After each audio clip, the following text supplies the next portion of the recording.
ಓಂ ಶ್ರೀ ಸ್ವಾಮಿಯೇ ಶರಣಮಯ್ಯಪ್ಪ. ನಾನು ಈ ವಾಯ್ಸ್ ಡಬ್ಬಿಂಗನ್ನು ಮಾಲೆ ತೆಗೆದಾದ್ಮೇಲೆ ಮಾಡ್ತಾಯಿದ್ದೀನಿ. ಇದು ಶಬರಿಮಲೆ ಹೋಗಿದ್ದಕ್ಕೆ ಕೆಲವೊಂದು ವೀಡಿಯೋ ಫುಟೇಜ್ಗಳನ್ನ ತಗೊಂಡು ಬಂದೀನಿ. ಅದರದ್ದು ವ್ಲಾಗ್ ಈ ವಿಡಿಯೋ ಆಗಿರುತ್ತೆ. ಓಕೆ, ಬನ್ನಿ ಈ ವ್ಲಾಗ್ನ ಶುರು ಮಾಡೋಣ. ಓಂ ಶ್ರೀ ಸ್ವಾಮಿಯೇ ಶರಣಮಯ್ಯಪ್ಪ. ಮೊದಲು ನಾವು ಆ ಗ್ರಾಮದಿಂದ ಹೊರಟಿದ್ದು 16 ಮೇ 2024 ಗುರುವಾರ ರಾತ್ರಿ 11 ಗಂಟೆ ಅಷ್ಟೊತ್ತಾಗಿತ್ತು. ಅವತ್ತು ನಾವು ಅಲ್ಲಿಂದ ಹೊರಟ್ವಿ ಗಾಡಿ ತಗೊಂಡು. ಮೊದಲು ಹೋಗಿದ್ದು ನಾವು ಶ್ರೀ ಕ್ಷೇತ್ರ ಧರ್ಮಸ್ಥಳಕ್ಕೆ.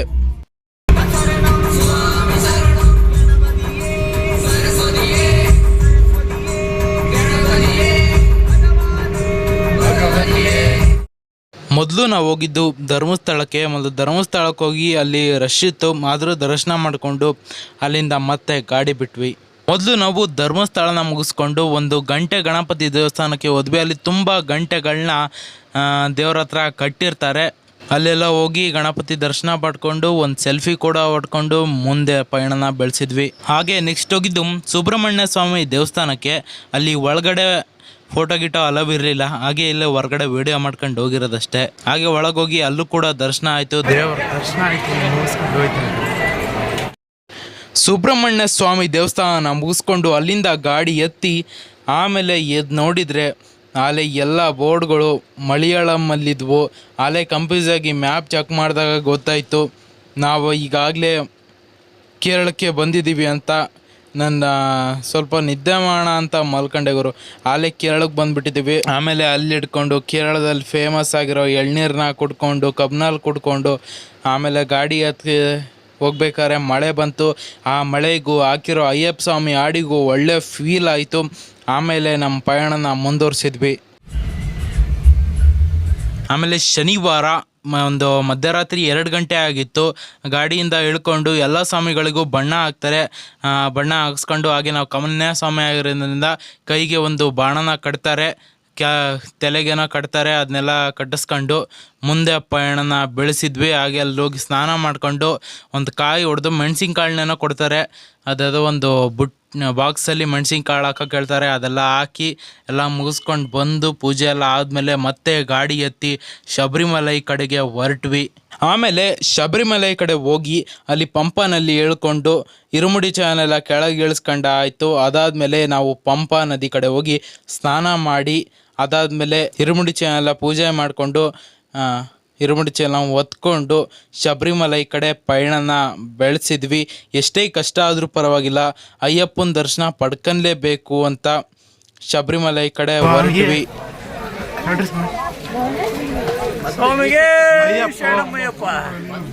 ಓಂ ಶ್ರೀ ಸ್ವಾಮಿ ಆಮೇಲೆ ಹೋಗ್ತಾ ಹೋಗ್ತಾ ತುಂಬ ಸುಸ್ತಾಯಿತು, ಆದರೂ ಪರವಾಗಿಲ್ಲ ಅಯ್ಯಪ್ಪನ ದರ್ಶನ ಪಡ್ಕಲೇಬೇಕು ಅಂತ ಅಲ್ಲಲ್ಲೇ ಹೋಗ್ತಾ ಸುಧಾರಿಸ್ಕೊಂಡು ಹತ್ತಿದ್ವಿ. ಲಾಸ್ಟಿಗೆ ಅಯ್ಯಪ್ಪನ ದರ್ಶನ ಆಗೇ ಹೋಯ್ತು. 18 ಮೆಟ್ಲಿನ ದರ್ಶನ ತುಂಬ ಚೆನ್ನಾಗೇ ಮಾಡಿಕೊಟ್ಟಿದ್ದಾರೆ. ಇದು ಮೇ ತಿಂಗಳು ಆಗಿರೋದ್ರಿಂದ ಜನ ಸ್ವಲ್ಪ ಕಮ್ಮಿನೇ ಇತ್ತು. ಡಿಸೆಂಬರಲ್ಲಿ ಆಗಿರೋ ತುಂಬ ಕಷ್ಟ ಆಗಿರ್ತಾಯಿತ್ತು. 18 ಮೆಟ್ಲಿನ ದರ್ಶನ ತುಂಬ ಚೆನ್ನಾಗೇ ಆಯಿತು. ಹಾಗೆ 18 ಮೆಟ್ಟಿಲು ಆದಮೇಲೆ ಈ ಕಡೆ ಒಂದು ರೂಟಿಂದ ಕಳಿಸ್ಕೊಡ್ತಾರೆ. ಹಾಗೆ ಡೈರೆಕ್ಟ್ ಇಲ್ಲ, ಒಂದು ಬೇರೆ ಕಡೆಯಿಂದ ಅಂದರೆ ಲೆಫ್ಟ್ ಸೈಡ್ ಹೋಗಿ ಮೇಲ್ಗಡೆ ಒಂಚೂರು ಹತ್ತಿ ಮತ್ತೆ ಕೆಳಗಡೆ ಬಂದು ಅಲ್ಲಿ ಅಯ್ಯಪ್ಪನಿಗೆ ಅಭಿಷೇಕ ಎಲ್ಲ ಮಾಡ್ತಾ ಇರ್ತಾರೆ. ಅಯ್ಯಪ್ಪನ ದರ್ಶನ ಪಡ್ಕೊಂಡು ಅಯ್ಯಪ್ಪನ ನೋಡಿದಾಗ ಒಂದು ಫೀಲ್ ಆಗುತ್ತೆ. ತುಂಬ ದಿನಗಳಿಂದ ಅಯ್ಯಪ್ಪ ನೋಡಬೇಕು ಅನ್ನೋ ಆಸೆ ಈಡೇರುತ್ತೆ.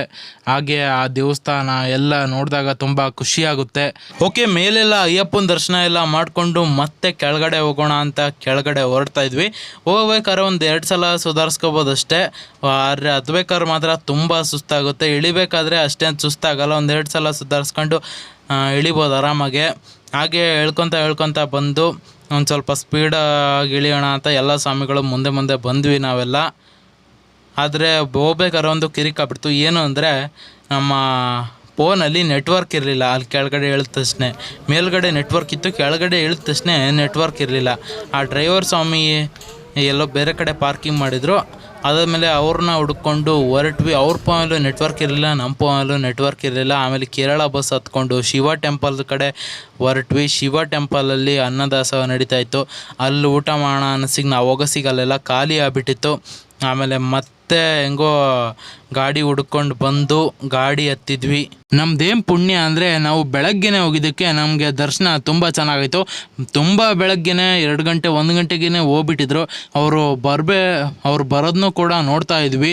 ಹಾಗೆ ಹತ್ಬೇಕಾದ್ರೆ ಒಂದು ಖುಷಿ ಇತ್ತು, ಅಯ್ಯಪ್ಪನ ದರ್ಶನ ಮಾಡಬೇಕು ಅನ್ನೋ ಛಲ ಇತ್ತು. ಹಾಗೆ ಅಯ್ಯಪ್ಪನ ದರ್ಶನ ಆಯಿತು. ನಾವು ಹೋಗ್ಬೇಕಾದ್ರೆ ಒಂದು ಹನಿ ಮಳೆನೂ ಬೀಳಲಿಲ್ಲ. ಹಾಗೆ ಒಂಚೂರು ಬಿಸಿಲು ಕೂಡ ಇರಲಿಲ್ಲ. ನಾವು ಬರಬೇಕಾದ್ರೆ ಒಂಚೂರು ಬಿಸಿಲಿತ್ತು. ಹತ್ತೋರಿಗೆ ಬಿಸಿಲು ಹೆಂಗಾಗ್ತಿತ್ತು ಅಂದರೆ ತುಂಬ ಇತ್ತು ಬಿಸಿಲು ಹತ್ಬೇಕಾದ್ರೆ. ಬೇರೆ ಹತ್ಬೇಕಾದ್ರೆ ನಾವು ಹತ್ಬೇಕಾದ್ರೆ ಏನು ಬಿಸಿಲಿರಲಿಲ್ಲ. ಹಾಗೆ ಒಂಚೂರು ಮಳೆನೂ ಇರಲಿಲ್ಲ.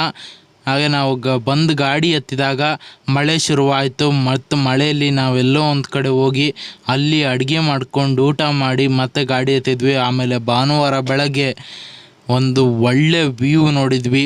ಅದಂತೂ ದೃಶ್ಯ ತುಂಬ ಅದ್ಭುತವಾಗಿದೆ. ಯಾಕಂದರೆ ಕೇರಳದಿಂದ ಕರ್ನಾಟಕಕ್ಕೆ ಬರಬೇಕಾದ್ರೆ ಬಂಡೀಪುರ ಫಾರೆಸ್ಟ್ ಈ ಕಡೆ ಒಂದು ಒಳ್ಳೆ ವ್ಯೂ ಕಾಣುತ್ತೆ. ತುಂಬ ಚೆನ್ನಾಗೇ ಇದೆ ಆ ವ್ಯೂ. ಅಷ್ಟು ವೀಡಿಯೋದಲ್ಲಿ ಎಕ್ಸ್ಪೀರಿಯೆನ್ಸ್ ಮಾಡೋಕ್ಕಾಗಲ್ಲ. ನೀವು ಅಲ್ಲಿ ಹೋಗಿ ನೋಡಿದಾಗ ಮಾತ್ರ ಆ ವ್ಯೂ ನಿಮಗೆ ಗೊತ್ತಾಗುತ್ತೆ. ಯಾಕಂದರೆ ಅಷ್ಟು ಸಖತ್ತಾಗಿರುತ್ತೆ. ಈ ವ್ಯೂ ಬೆಳಗ್ಗೆ ಮಾತ್ರ ಕಾಣುತ್ತೆ. ಅಂದರೆ ಬೆಟ್ಟ ಗುಡ್ಡ ಅಲ್ಲೆಲ್ಲ ಇದೆಯಲ್ಲ, ಅಲ್ಲಿ ಬರಬೇಕಾದ್ರೆ ಬೆಟ್ಟ ಗುಡ್ಡಗಳಲ್ಲಿ ಇಬ್ಬನಿ ಎಲ್ಲ ಬಿದ್ದಿತ್ತು. ಅದನ್ನೆಲ್ಲ ನೋಡಿಕೊಂಡು ಆ ವ್ಯೂನೆಲ್ಲ ನೋಡಿಕೊಂಡು ಆ ಪ್ರಕೃತಿ, ಅಲ್ಲಿ ಕೇರಳದ ಪ್ರಕೃತಿ ನಮ್ಮ ಮಲೆನಾಡು ಸೈಡ್ ಇದೆಯಲ್ಲ ಆ ಥರನೇ ಇತ್ತು. ಅದೇ ರೋಡ್ ಟೈಪು ಎಲ್ಲ ಸಖತ್ತಾಗೇ ಇತ್ತು. ಬರಬೇಕಾದ್ರಂತೂ ಒಳ್ಳೆ ಎಕ್ಸ್ಪೀರಿಯೆನ್ಸ್ ಆಯಿತು ನಮಗೆ. ಹಾಗೆ ಅಲ್ಲಿ ಜನ ಎಲ್ಲ ಇದ್ದರು, ಸೆಲ್ಫಿ ಕೂಡ ತಗೊಂತಿದ್ರು. ನಾವು ತಗೊಳ್ಳೋಣ ಅಂದರೆ ಯಾವ ಸ್ವಾಮಿಗಳು ಒಪ್ಪಲೇ ಇಲ್ಲ. ಆದರೂ ಇರಲಿ ಬಿಡಿ, ಮುಂದೆ ಪಯಣನ ಬೆಳೆಸಿದ್ವಿ. ಆಮೇಲೆ ಮುಂದೆ ಹೋಗ್ತಾ ಬಂಡೀಪುರ ಫಾರೆಸ್ಟ್ ಹಾಗೆ ಕರ್ನಾಟಕ ಬಾರ್ಡ್ರನ್ನೆಲ್ಲ ದಾಟ್ಕೊಂಡು ಒಂದು ದೇವಸ್ಥಾನಕ್ಕೆ ಹೋಗಿ ಅಲ್ಲಿ ಒಂದು ನದಿ ಥರ ಏನೋ ಇತ್ತು, ಅಲ್ಲೋಗಿ ಸ್ನಾನ ಮಾಡಿ ಅದಾದಮೇಲೆ ಅಯ್ಯಪ್ಪನ ಪೂಜೆ ಮಾಡಿ ಮತ್ತೆ ನಾವು ಅದೇನೋ ಪ್ರಸಾದ ಎಲ್ಲ ಸೇವಿಸ್ಕೊಂಡು ಶಕ್ತಿ ಮಾಡಿಕೊಂಡು ಮತ್ತೆ ನಮ್ಮ ಪಯಣನ ಮುಂದುವರಿಸಿದ್ವಿ. ಯಾಣ ಅಂತ ಇದೆ, ಅಲ್ಲಿ ಹೋದ್ವಿ. ಅಲ್ಲಿ ತುಂಬ ರಶ್ ಇದ್ದಿದ್ದರಿಂದ ಸ್ವಾಮಿಗಳೆಲ್ಲ ಅಲ್ಲೇ ನೋಡ್ಕೊಂಡು ಹಂಗೆ ಹೋಗೋಣ ಅಂತ ಹೇಳಿದರು. ಆದರೆ ಅಲ್ಲಿ ಯಾಣಕ್ಕೆ ಹೋಗೋಕ್ಕಾಗಲಿಲ್ಲ. ಹಾಗೆ ವಾಪಸ್ ತಿರುಗಿಸ್ಕೊಂಡು ಮತ್ತೆ ಹೋದ್ವಿ. ಅಲ್ಲ ಜನ ತುಂಬ ರಶ್ ಇದ್ದರು ಅಂತ, ಆದ್ರೆ ನಿಂತ್ಕೊಂಡು ಹೋಗ್ಬೋದಾಗಿತ್ತು ಅಂತ ಹೇಳಿದ್ವಿ. ಆದರೆ ಸ್ವಾಮಿಯರು ಯಾರು ಕೇಳಲಿಲ್ಲ.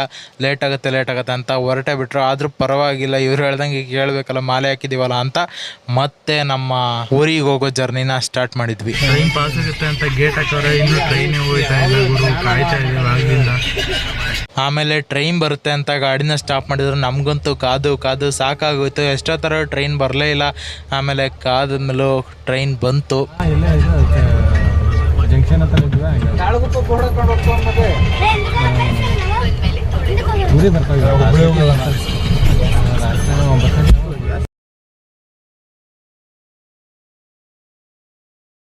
ನಮ್ಮ ಕರ್ನಾಟಕ ಎಂಟ್ರಿ ಆಗಿರೋ ಖುಷಿಗೆ ಕನ್ನಡದ ಅಯ್ಯಪ್ಪನ ಸಾಂಗ್ಗಳನ್ನ ಹಾಕ್ಕೊಂಡು ಹಾಗೆ ಮಜಾ ಮಾಡಿಕೊಂಡು ಅಲ್ಲಿ ಹೋಗಿ ಒಂದು ಸೈಡ್ ಮಳೆ ಬೇರೆ ಬರ್ತಾ ಇತ್ತು. ಹಾಗೆ ಗಾಡಿ ಸ್ವಲ್ಪ ಪ್ರಾಬ್ಲಮ್ ಆಯಿತು ಅಂತ ತೋರಿಸ್ಕೊಂಡು ಹಂಗೆ ನೆಕ್ಸ್ಟ್ ಎಲ್ಲ ಹೋಗ್ತಾ ಇದ್ವಿ. ಆದರೆ ಯಾವ ಪ್ಲೇಸ್ಗೂ ಹೋಗೋಕ್ಕಾಗಿಲ್ಲ, ಯಾಕಂದರೆ ಟೈಮ್ ತುಂಬ ಕಮ್ಮಿ ಇದ್ದಿದ್ದರಿಂದ ನೈಟ್ 8 ಗಂಟೆಗೆ ಊರಿಗೆ ಹೋಗ್ಬೇಕಂತ ಅಂದ್ಕೊಂಡ್ವಿ. ಆದರೆ 8 ಗಂಟೆಗೆ ಊರಿಗೆ ಹೋಗೋಕ್ಕಾಗಲಿಲ್ಲ. ಒಂದು ಶಿವಮೊಗ್ಗದ ಈ ಕಡೆಗೆ ಹಣ್ಣೆಲ್ಲ ತಗೊಂಡು ನಮ್ಮ KSRTC ಬಸ್ ನೋಡ್ಗುರು ಎಷ್ಟು ಸಖತ್ತಾಗೈತಿ ಅಂತ ಎಲ್ಲ ಅಂದ್ಕೊಂಡು. ಆದರೆ ಕೇರಳ ಬಸ್ಸು KSRTC ಅಂತ ಇತ್ತು ಬಸ್ಸು, ಆದರೆ KSRTC ಥರ ಇರಲಿಲ್ಲ ಬಸ್ಸು. ಇಲ್ಲಿನ KSRTC ತುಂಬ ಚೆನ್ನಾಗಿರುತ್ತೆ. ಆದರೆ ಹಾಗೆ ಸಂಜೆ ಸೂರ್ಯ ಮುಳುಗೋದನ್ನೆಲ್ಲ ನೋಡಿಕೊಂಡು ಶಿವಮೊಗ್ಗದಿಂದ ಈ ಕಡೆಗೆ ಒಂದು ಕಡೆ ಹೋಗಿ ಹಣ್ಣೆಲ್ಲ ತಗೊಂಡು ಶಿವಮೊಗ್ಗದಿಂದ ಮತ್ತೆ ಶಿವಮೊಗ್ಗದಲ್ಲಿ ಹೇಳ್ಕೊಂಡು ಒಂದು ಗ್ಲಾಸ್ ಟೀ ಕುಡ್ಕೊಂಡು ಮತ್ತೆ ಗಾಡಿ ಹತ್ಕೊಂಡು ಆಮೇಲೆ ನಮ್ಮೂರು ಮೇಲಾಸನೆ ಆ ಗ್ರಾಮಕ್ಕೆ ಹೋಗಿ ಅಲ್ಲಿ ಸ್ನಾನ ಮಾಡಿಕೊಂಡು ಪೂಜೆ ಮಾಡಿಕೊಂಡು ಮತ್ತೆ ಮಾಲೆ ತೆಗ್ಸಾಯಿತು. ಅದಾದಮೇಲೆ ಎಲ್ಲ ಕೆಲಸಗಳನ್ನ ನೋಡಿಕೊಂಡು ನೆಕ್ಸ್ಟು ಸೋಮವಾರ ನಾನು ಒಂದು 5:30 ಅಷ್ಟೊತ್ತಲ್ಲಿ ನ್ಯಾಮತಿಯಲ್ಲಿದ್ದೆ. ಒಂದು ಬಸ್ಸಲ್ಲಿ ಬಂದ್ವಿ ಮತ್ತೆ ವಾಪಸ್ ನ್ಯಾಮತಿಗೆ. ಎಲ್ಲೇ ಸುತ್ತಾಡ್ಕೊಂಬಂದರು ನಮ್ಮೂರೇ ನಮಗೆ ಮೇಲೂ ಅಂತಾರಲ್ಲ, ಹಾಗೆ ನಮ್ಮೂರಿಗೆ ಬಂದಾಗ ಒಂದು ಖುಷಿ ಇರುತ್ತೆ ಗುರು. ಆಮೇಲೆ ನಮ್ಮೂರಿಗೆ ಬಂದಾದಮೇಲೆ ಎಲ್ಲ ವೀಡಿಯೋಗಳನ್ನ ತಗೊಂಡು ಈ ಫೋನಿಗೆ ತಗೊಂಡು ಮತ್ತೆ ಎಡಿಟ್ ಮಾಡಿ ಈ ವಿಡಿಯೋನ ನೀವು ಗುರುವಾರ ಇಲ್ಲ ಶುಕ್ರವಾರ ನೋಡ್ತಾ ಇರ್ತೀರ. ಅಷ್ಟರಲ್ಲಿ ಅಪ್ಲೋಡ್ ಆಗಿರುತ್ತೆ.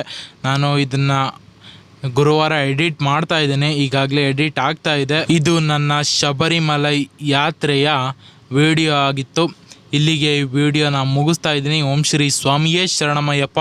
ಎಲ್ರಿಗೂ ಒಳ್ಳೆಯದಾಗಲಿ. ಜೈ ಹಿಂದ್, ಜೈ ಕರ್ನಾಟಕ ಮಾತೆ. ನಿಮ್ಮೆಲ್ಲರಿಗೂ ಒಳ್ಳೆಯದಾಗಲಿ. ಜೈ ಹಿಂದ್, ಜೈ ಕರ್ನಾಟಕ.